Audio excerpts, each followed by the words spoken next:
नमस्कार बंधुरा डब्ल्यूबी टप टिউশন ক্লাসের পক্ষ থেকে তোমাদেরকে স্বাগত। আজ আমরা ক্লাস 8 এর মডেল কোশ্চেন পেপার 1 এর যে ইতিহাসের কোশ্চেনগুলি আছে সেগুলি আমরা সমাধান করব। তো বন্ধুরা তোমাদের কাছে আমার একটি ছোট্ট রিকোয়েস্ট, তোমরা চ্যানেলটিকে প্লিজ সাবস্ক্রাইব করে নিও। তো দেখো বন্ধুরা, একের দাগে কোশ্চেনে কি বলা হয়েছে। প্রথম কোশ্চেনে বলা হয়েছে ব্রিটিশ ইস্ট ইন্ডিয়া কোম্পানি মাদ্রাজে ঘাঁটি নির্মাণ করে। তো দেখো এখানে চারটি অপশান দেওয়া রয়েছে: 1640 খ্রিস্টাব্দে, 1639 খ্রিস্টাব্দে, 1641 খ্রিস্টাব্দে ও 1642 খ্রিস্টাব্দে। তো তোমরা ঠিক করো যে কোন অ্যান্সারটা সঠিক হবে। তো এখানে যে অ্যান্সারটি সঠিক হবে সেটি হবে কি 1639 খ্রিস্টাব্দে। এই অ্যান্সারটি সঠিক হবে। ব্রিটিশ ইস্ট ইন্ডিয়া কোম্পানি মাদ্রাজে ঘাঁটি নির্মাণ করে 1639 খ্রিস্টাব্দে। পরে যে কোশ্চেনটি আছে দেখো, পরে কোশ্চেনে বলা হয়েছে কি পাঁচশালা বন্দোবস্ত এর প্রবর্তন করেন কে? Warren Hastings, Robert Clive, Elphinstone ও ডালহৌসি। তো এখানে চারটে অপশান দেওয়া আছে, তোমরা নিজের আগে প্রথমে ঠিক করবে যে কোন অ্যান্সারটি হতে পারে, তারপর আমরা সঠিক অ্যান্সারটি বলে দেবো। তো দেখো পাঁচশালা বন্দোবস্তের প্রবর্তন করেন কে? এখানে যে অ্যান্সারটি সঠিক হবে সেটি হচ্ছে ওয়ারেন হেস্টিংস। পরে যে কোশ্চেনটি আছে দেখো, পরের কোশ্চেনে বলা হয়েছে কি রেগুলেটিং অ্যাক্ট অনুসারে বাংলার গভর্নর হন। অপশান এ দেওয়া আছে surveyor general, option B A দেওয়া আছে গভর্নর জেনারেল, প্রধানমন্ত্রী, ভাইসরয়। তো দেখো এখানে যেটি সঠিক অ্যান্সার হবে সেটি হচ্ছে গভর্নর জেনারেল। রেগুলেটিং অ্যাক্ট অনুসারে বাংলার গভর্নর হন গভর্নর জেনারেল। পরে যে কোশ্চেনটি আছে দেখো, পরে কোশ্চেনে বলা হয়েছে হিন্দু পেট্রিয়ট পত্রিকার সম্পাদক ছিলেন। এখানে অপশান দেওয়া আছে, চারটি অপশান দেওয়া রয়েছে: হরিশ্চন্দ্র মুখোপাধ্যায়, বিদ্যাসাগর রামমোহন রায়, নবগোপাল মিত্র। এখানে যে অ্যান্সারটি সঠিক হবে যে হিন্দু পেট্রিয়ট পত্রিকার সম্পাদক ছিলেন হরিশ্চন্দ্র মুখোপাধ্যায়। এই অ্যান্সারটি আমাদের সঠিক হয়ে যাবে। পরে যে কোশ্চেনটি আছে দেখো, পরে কোশ্চেনে বলা হয়েছে কি বেঙ্গল গেজেট পত্রিকাটি প্রকাশ করেন James Augustus Hicky, John Marshman, William Carey, William Hunter. এখানে যে অ্যান্সারটি সঠিক হবে সেটি হচ্ছে বেঙ্গল গেজেট পত্রিকা প্রকাশ করেন জেমস অগাস্টাস হিকি। এই অ্যান্সারটি আমাদের সঠিক হয়ে যাবে। পরে যে কোশ্চেনটি আছে দেখো, নীলদর্পণ নাটকটি প্রকাশিত হয় 1850 খ্রিস্টাব্দে, 1860 খ্রিস্টাব্দে, 1865 খ্রিস্টাব্দে, 1870 খ্রিস্টাব্দে। নীলদর্পণ নাটকটি প্রকাশিত হয় 1860 খ্রিস্টাব্দে। এই অ্যান্সারটি আমাদের সঠিক হয়ে যাবে। পরে যে কোশ্চেনটি আছে দেখো, পরের কোশ্চেনে বলা হয়েছে কি ভারত সভার উদ্যোগে কলকাতায় প্রথম সর্বভারতীয় সম্মেলন অনুষ্ঠিত হয়। ভারত সভার উদ্যোগে কলকাতায় প্রথম সর্বভারতীয় সম্মেলন অনুষ্ঠিত হয়। এখানে যে অ্যান্সারটি সঠিক হবে সেটি হচ্ছে 1883 খ্রিস্টাব্দে। তো দেখো এখানে 83 আর 86 মধ্যে এখানে 83 খ্রিস্টাব্দেটা সঠিক অ্যান্সার হবে। ভারত সভার উদ্যোগে কলকাতায় প্রথম সর্বভারতীয় সম্মেলন অনুষ্ঠিত হয় 1883 খ্রিস্টাব্দে। পরে যে কোশ্চেনটি আছে দেখো, পরের কোশ্চেনে বলা হয়েছে কি মরলে মিন্টো সংস্কার আইন জারি করা হয় 1909 খ্রিস্টাব্দে, 1910 খ্রিস্টাব্দে, 1912 খ্রিস্টাব্দে, 1915 খ্রিস্টাব্দে। এখানে যে অ্যান্সারটি সঠিক হবে মরলে মিন্টো সংস্কার আইন জারি করা হয় 1909 খ্রিস্টাব্দে। এই অ্যান্সারটি আমাদের সঠিক হয়ে যাবে। পরে যে কোশ্চেনটি আছে দেখো, বলা হয়েছে কি গান্ধীর আরউইন চুক্তি স্বাক্ষরিত হয়। গান্ধীজির আরউইন চুক্তি স্বাক্ষরিত হয় কত খ্রিস্টাব্দে? 1931 খ্রিস্টাব্দে, 1932 খ্রিস্টাব্দে, 1930 খ্রিস্টাব্দে, 1933 খ্রিস্টাব্দে। এখানে যে অ্যান্সারটি সঠিক হবে সেটি হচ্ছে 1931 খ্রিস্টাব্দে। গান্ধীর আরউইন চুক্তি স্বাক্ষরিত হয় 1931 খ্রিস্টাব্দে। পরে যে কোশ্চেনটি আছে দেখো, তো 10 প্রশ্নে আগে বলা হয়েছে কি মন্টেগু চেমসফোর্ড সংস্কার আইন পাস হয় 1919 খ্রিস্টাব্দে, 1921 খ্রিস্টাব্দে, 1922 খ্রিস্টাব্দে, 1923 খ্রিস্টাব্দে। এখানে যে অ্যান্সারটি সঠিক হবে সেটি হচ্ছে 1919 খ্রিস্টাব্দে। এই অ্যান্সারটি আমাদের সঠিক হয়ে যাবে। পরে যে কোশ্চেনটি আছে দেখো, বলা হয়েছে কি ইসলাম জগতের খলিফা ছিলেন কে? তুরস্ক, আরব, ইরাক, আফগানিস্তান এর সুলতান। তো এখানে যে অ্যান্সারটি সঠিক হবে সেটি হচ্ছে তুরস্কের সুলতান। পরে যে কোশ্চেনটি দিয়েছে দেখো, বলা হয়েছে কি ভারত শাসন আইন পাস হয়। ভারত শাসন আইন পাস হয় 1935 খ্রিস্টাব্দে, 1942 খ্রিস্টাব্দে, 1940 খ্রিস্টাব্দে, 1945 খ্রিস্টাব্দে। এখানে যে অ্যান্সারটি সঠিক হবে সেটি হচ্ছে 1935 খ্রিস্টাব্দে। ভারত শাসন আইন পাস হয় 1935 খ্রিস্টাব্দে। পরে যে কোশ্চেনটি আছে দেখো, বলা হচ্ছে কি ভারত রাষ্ট্রের প্রধান হলেন কে?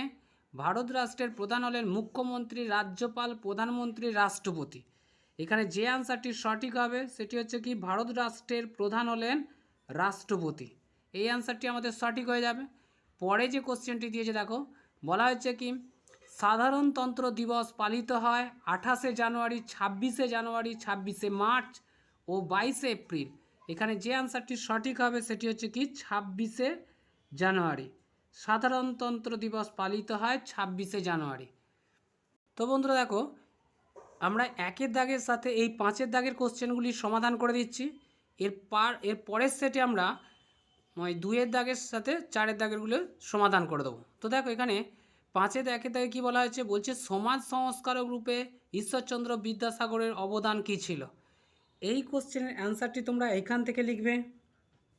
তো বন্ধু দেখো, এই কোশ্চেনের অ্যান্সারটা তোমরা এখান থেকে লিখবে, ঈশ্বরচন্দ্র বিদ্যাসাগর সমাজ সংস্কারমূলক কার্যাবলী উল্লেখ করো বা সমাজ সংস্কার রূপে ঈশ্বরচন্দ্র বিদ্যাসাগরের অবদান, ঊনবিংশ শতকের সমাজ সংস্কার আন্দোলনে পণ্ডিত ঈশ্বরচন্দ্র বিদ্যাসাগরের ভূমিকা। এই 3 ধরনের কোশ্চেন দিলেই তোমরা এই অ্যান্সারটা করলেই হবে।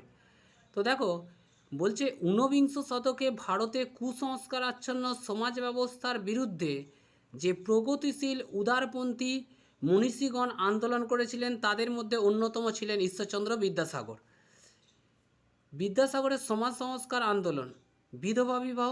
পণ্ডিত ঈশ্বরচন্দ্র বিদ্যাসাগর নারীর অকাল বৈধব্য জীবনের দুঃখ দুর্দশা দেখে বিচলিত হয়ে বিধবা বিবাহ প্রথা প্রবর্তনের জন্য সংগ্রাম করেছিলেন। বিধবা বিবাহ যে শাস্ত্রসম্মত তা প্রমাণ করার জন্য তিনি পরাশর সংহিতার শ্লোক উদ্ধৃত করেছিলেন, স্বামী নিরুদ্দেশ হলে, মারা গেলে, ক্লিব হলে, সংসার ধর্ম ত্যাগ করলে অথবা পতিত হলে স্ত্রী পুনর্বিবাহ শাস্ত্রসম্মত। রাধাকান্ত দেবের নেতৃত্বে গোঁড়া হিন্দুদের বিরোধিতার সত্ত্বেও শেষ পর্যন্ত ইংরেজ সরকার 1856 খ্রিস্টাব্দে 26শে জুলাই আইন জারি করে বিধবা বিবাহ আইনসম্মত বলে ঘোষণা করেন। বহু বিবাহ, বিদ্যাসাগর বহু বিবাহের মতো সামাজিক কুপ্রথার বিরুদ্ধে আন্দোলন করেন। তিনি পুস্তিকা প্রকাশ করে জনসাধারণকে বোঝাতে চেষ্টা করে যে বহু বিবাহের পিছনে শাস্ত্রের কোনো স্বীকৃতি নেই, কিন্তু সরকার 1857 খ্রিস্টাব্দের পরবর্তীকালে আইন পাস করে বহু বিবাহ রদ করে জনগণকে বিক্ষিপ্ত করতে রাজি হয়নি। বাল্যবিবাহ, বাল্যবিবাহের বিরুদ্ধে বিদ্যাসাগরের আন্দোলন করেছিলেন। তার আন্দোলনের ফলে সরকার 1860 খ্রিস্টাব্দে বিবাহের জন্য কন্যার সর্বনিম্ন বয়স 10 বছর নির্ধারণ করে। বিদ্যাসাগরের আন্দোলনের ফলে ভারতীয় সমাজ থেকে বহু বিবাহ, বাল্যবিবাহ প্রবণতা বহুলাংশে হ্রাস পায়। এই করুণাসাগর বিদ্যাসাগর সম্পর্কে মাইকেল মধুসূদন দত্ত বলেছেন, তার মনীষা প্রাচীন ঋষিদের মতো, কর্মদক্ষতা ইংরেজদের মতো ও হৃদয়ত্তা বাঙালি জননীর মতো।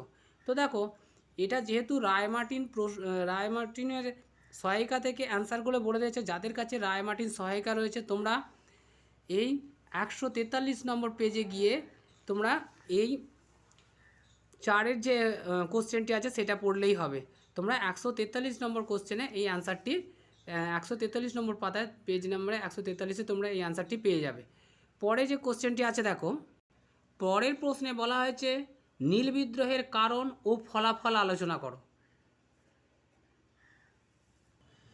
তো বন্ধু দেখো, এই প্রশ্নের অ্যান্সারটা তোমরা এখান থেকে করবে, নীল বিদ্রোহের কারণ ও ফলাফল, বা নীল বিদ্রোহ যদি টিকা পড়ে সেক্ষেত্রে তোমরা এটা লিখতে পারবে।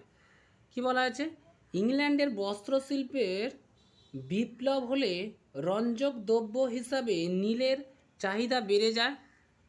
1833 খ্রিস্টাব্দের সনদ আইনের সুবিধায় কোম্পানির উদ্যোগে বাংলার উর্বর মাটিতে নীল চাষ শুরু হয়।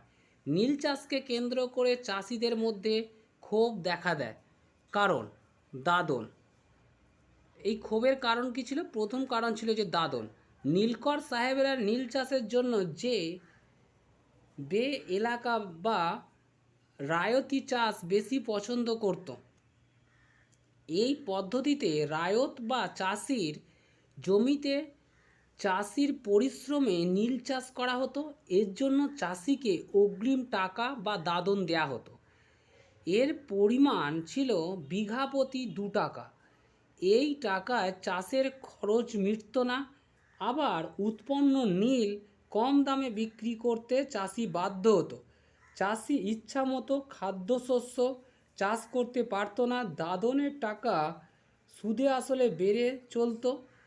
চাষি নীল চাষের চক্র থেকে মুক্ত হতে পারতো না।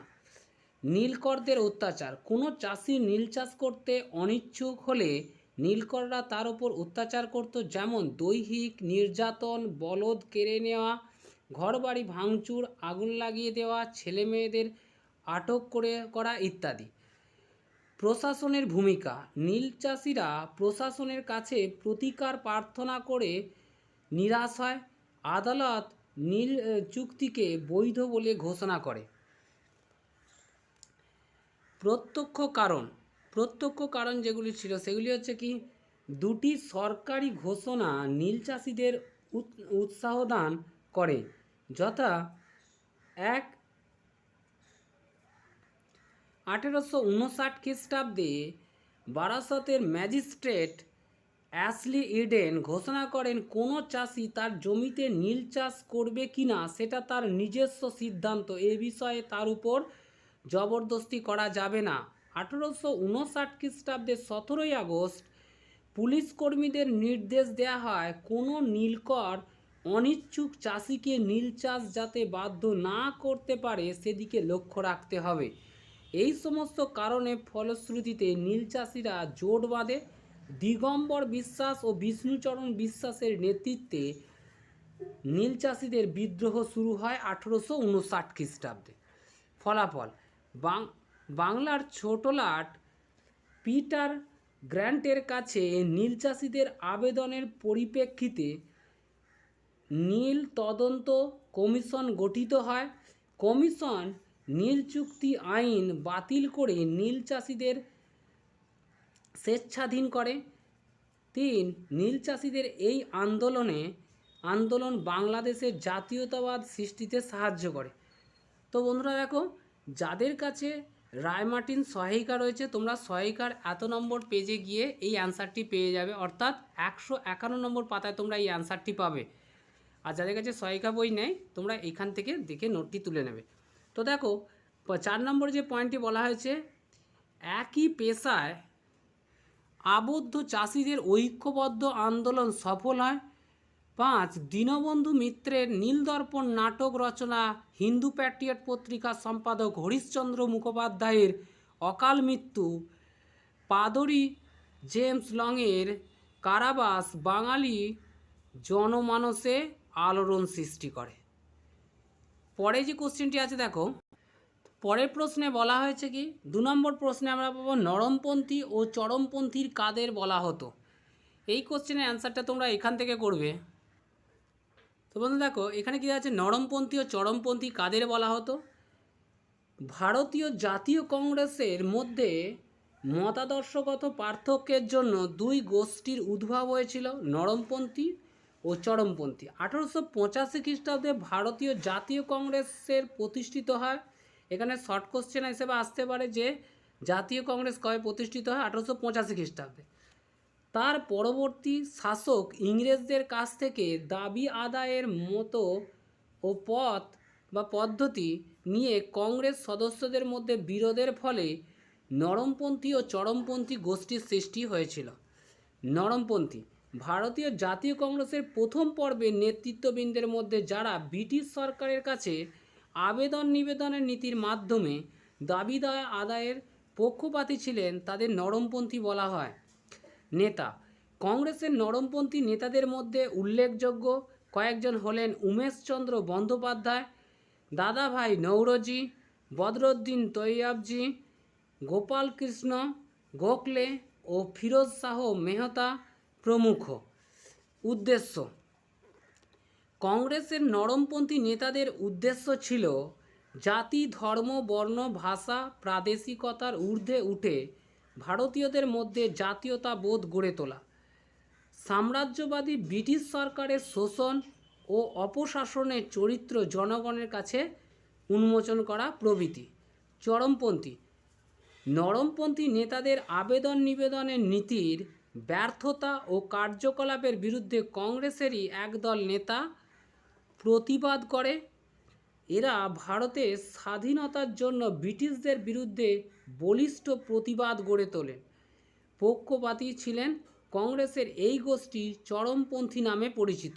তো বন্ধুরা দেখো, এই কোশ্চেনের অ্যান্সারটি যাদের কাছে রায় মার্টিন সহায়িকা আছে, তোমরা সহায়িকা বইয়ের 193 পাতায় পেয়ে যাবে। তো দেখো, এখানে চরমপন্থীদের নেতাদের মধ্যে কারা উল্লেখযোগ্য ছিলেন? কংগ্রেসের চরমপন্থী নেতারা হলেন লালা লাজপত রায়, বালগঙ্গাধর তিলক, বিপিনচন্দ্র পাল প্রমুখ। উদ্দেশ্য: কংগ্রেসের চরমপন্থী নেতাদের উদ্দেশ্য ছিল স্বদেশী বয়কট সহ সক্রিয় আন্দোলন করা, পূর্ণ স্বাধীনতা অর্জন করা প্রভৃতি। জাতীয় কংগ্রেসের কার্যাবলীকে কেন্দ্র করে এই দুই মতবাদ গড়ে ওঠে। লক্ষ্য আদর্শগত বিরোধে কংগ্রেস বিভাজন সৃষ্টি করে। পরে যে কোশ্চেনটি আছে দেখো, পরের প্রশ্ন আছে কি, অহিংস অসহযোগ আন্দোলনের বৈশিষ্ট্যগুলি কী ছিল? এই আন্দোলনের রদ করার বিষয়ে গান্ধীজির সিদ্ধান্ত কি সঠিক ছিল বলে তুমি মনে করো? তো এই কোশ্চেনের অ্যান্সারটা তোমরা এখান থেকে লিখবে। তো বন্ধু দেখো, এই কোশ্চেনের অ্যান্সারটা তোমরা এখান থেকে লিখবে। অহিংস অসহযোগ আন্দোলনের বৈশিষ্ট্য: ব্রিটিশ সরকারের সঙ্গে অসহযোগিতা। অসহযোগ আন্দোলনের কর্মসূচি অনুসারে সরকারি স্কুল, কলেজ, অফিস, আদালত, কলকারখানা ছেড়ে হাজার হাজার ছাত্র, শিক্ষিত, চাকরিজীবী, উকিল, ব্যারিস্টার আন্দোলনে যোগদান করে। এছাড়া এই আন্দোলনে যোগদানকারী শ্রমিক, কৃষক, সাধারণ মানুষের সকলেই ব্রিটিশ সরকারের সঙ্গে অসহযোগিতা করেছিল। বিদেশি দ্রব্য বয়কট। অসহযোগ আন্দোলনে বিদেশি দ্রব্য বয়কটের কর্মসূচি গ্রহণ করা হয়েছিল। গঠনমূলক কর্মসূচি গ্রহণ। এই আন্দোলনের অন্যতম বৈশিষ্ট্য ছিল চরকা, খাদি, জাতীয় শিক্ষা প্রভৃতি গঠনমূলক কর্মসূচি গ্রহণ। হিন্দু মুসলিম ঐক্য। হিন্দু ও মুসলমানরা একজোট হয়ে ব্রিটিশ বিরোধী অসহযোগ আন্দোলনে সামিল হয়েছিল।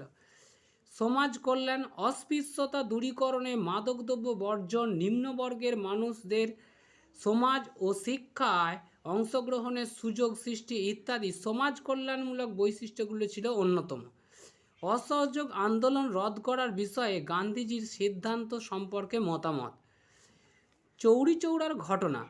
1922 খ্রিস্টাব্দে 5ই ফেব্রুয়ারি উত্তরপ্রদেশের গোরক্ষপুর জেলায় চৌরি চৌরা নামক স্থানে উত্তেজিত জনতা থানায় আগুন লাগিয়ে দিলে 22 জন পুলিশ মারা যায়। এটি চৌরি চৌরার ঘটনা নামে পরিচিত। এই ঘটনায় মর্মাহত হয়ে মহাত্মা গান্ধী অসহযোগ আন্দোলন প্রত্যাহার করেন।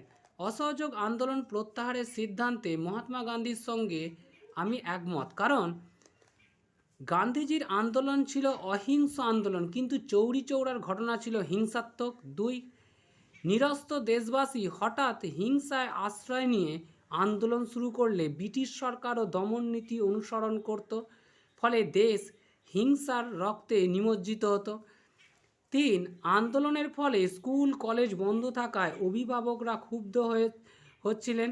সরকারি চাকরি, অন্যান্য পেশার সঙ্গে যুক্ত ব্যক্তিরা অধৈর্য হয়ে পড়ছিলেন। অসহযোগ আন্দোলনের ফলে ওঠা জাতীয় বিদ্যালয় ও দেশীয় কাপড়ের জনপ্রিয়তা কমে আসছিল। তুরস্কে কামাল পাশার নেতৃত্বে খলিফাতন্ত্রের অবসান ঘটার ফলে মুসলিম সমাজের খিলাফত আন্দোলনও সীমিত হয়ে গিয়েছিল। এই আন্দোলনে কৃষক শ্রেণী সক্রিয় হয়ে ওঠে, কিন্তু গান্ধীজি শ্রেণী সংগ্রামে বিশ্বাসী ছিলেন না। অসহযোগ আন্দোলনে হঠাৎ প্রত্যাহারের নির্দেশে কংগ্রেসের মধ্যে বিতর্ক সৃষ্টি করে। পণ্ডিত জওহরলাল নেহরু বলেন, এটি অঞ্চলের জনতার পাপে সারা দেশে শাস্তি দেয়া হলো। সুভাষচন্দ্র বসু গান্ধীজির সিদ্ধান্তকে দুর্ভাগ্যজনক বলে অভিহিত করেন। তো বন্ধুরা যাদের কাছে এই রায়মার্টিন সহায়িকা আছে তোমরা এই সহায়িকার 234 নম্বর পাতায় এই অ্যান্সারটি পেয়ে যাবে। পরে যে কোশ্চেনটি আছে দেখো, পরে যে প্রশ্নটি আছে 1946 খ্রিস্টাব্দে ভারতের নৌবিদ্রোহের কারণ ও গুরুত্ব আলোচনা করো।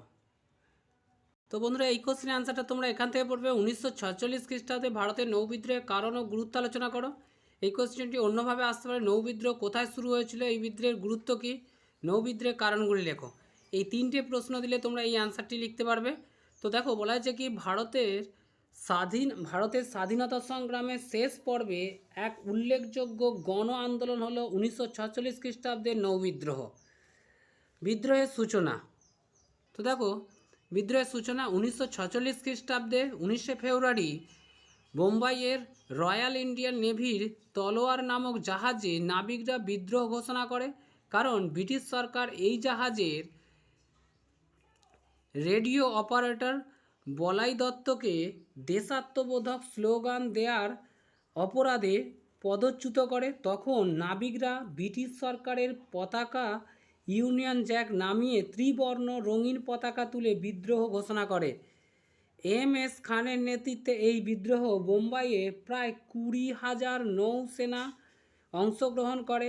এই বিদ্রোহ মাদ্রাজ, কলকাতা, করাচি প্রভৃতি স্থানে ছড়িয়ে পড়ে। নৌবিদ্রোহের কারণ, নৌবিদ্রোহের নেপথ্যে রয়েছে যে কারণগুলি ছিল সেগুলি হচ্ছে আজাদ হিন্দ ফৌজের বিচার, আজাদ হিন্দ বাহিনীর ধৃত সেনাপতিদের বিচার শুরু হয়েছিল দিল্লির লালকেল্লায়।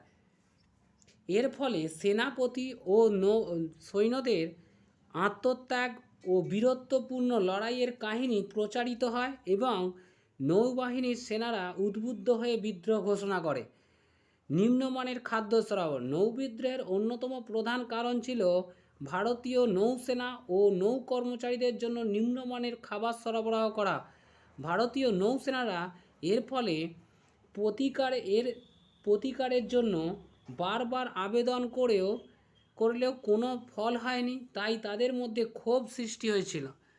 বেতন ও পদোন্নতি সংক্রান্ত বৈষম্য, ইংরেজ কর্মচারীদের মতো সমান যোগ্যতা থাকলেও ভারতীয় কর্মচারীদের পদোন্নতি করা হতো না, তাদের বেতনও ইংরেজ কর্মচারীদের থেকে অনেক কম ছিল, ফলে ভারতীয় নৌসেনারা ক্ষুব্ধ হয়েছিল।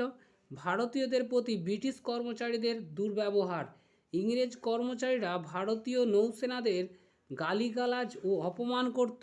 ইংরেজ কর্মচারীদের দুর্ব্যবহারে ভারতীয়রা অত্যন্ত ক্ষুব্ধ হয়েছিল, এর প্রতিশোধ নেওয়ার জন্য তারা বিদ্রোহ করেছিল। দক্ষিণ পূর্ব এশিয়ার মুক্তি সংগ্রামের প্রভাব, ইন্দোনেশিয়ার স্বাধীনতা সংগ্রামীদের বিরুদ্ধে ভারতীয় নৌসেনাদের ব্যবহার না করার জন্য নৌবাহিনীর সেনারা দাবি করেছিল। তাছাড়া ইন্দোনেশিয়ার মুক্তি সংগ্রামের প্রভাবও ভারতীয় নৌসেনার উপর পড়েছিল। দ্বিতীয় বিশ্বযুদ্ধের প্রভাব, দ্বিতীয় বিশ্বযুদ্ধের অবসানে নৌসেনাদের প্রয়োজন ফুরিয়ে গেলে ব্রিটিশ সরকার ভারতীয় নৌসেনাদের ছাঁটাই করতে শুরু করে। এর ফলে তারা প্রবল আর্থিক সংকটের মুখে পড়ে ও বিদ্রোহে সামিল হয়। নৌবিদ্রোহের গুরুত্ব, ভারতের স্বাধীনতা সংগ্রামে ইতিহাসে 1946 খ্রিস্টাব্দে নৌবিদ্রোহ অত্যন্ত গুরুত্বপূর্ণ ছিল। 1857 খ্রিস্টাব্দে মহাবিদ্রোহের পর আরও একটি বড় মাপের সেনাবাহিনীর বিদ্রোহ ছিল নৌবিদ্রোহ। নৌসেনাদের বিদ্রোহের ফলে ব্রিটিশ সরকার উপলব্ধি করেছিল যে ভারতে তারা আর বেশি দিন রাজত্ব করতে পারবে না। নৌবিদ্রোহের ফলে ব্রিটিশ মন্ত্রিসভা প্রেরিত মন্ত্রী মিশন ভারতে যুক্তরাষ্ট্রের গঠন ও সংবিধান সভার বিষয়ে সুপারিশ করে। পরিশেষে বলা যায় ভারতের স্বাধীনতা সংগ্রামের শেষ উল্লেখযোগ্য গণসংগ্রাম ছিল নৌবিদ্রোহ। ঐতিহাসিক রজনীপাম দত্ত বলেছেন যে এই বিদ্রোহ ভারতের ইতিহাসে নবযুগের সূচনা করে। তো বন্ধুরা আজ এই পর্যন্তই। পরের ক্লাসে আমরা বাকি অংশটা সমাধান করে দেবো।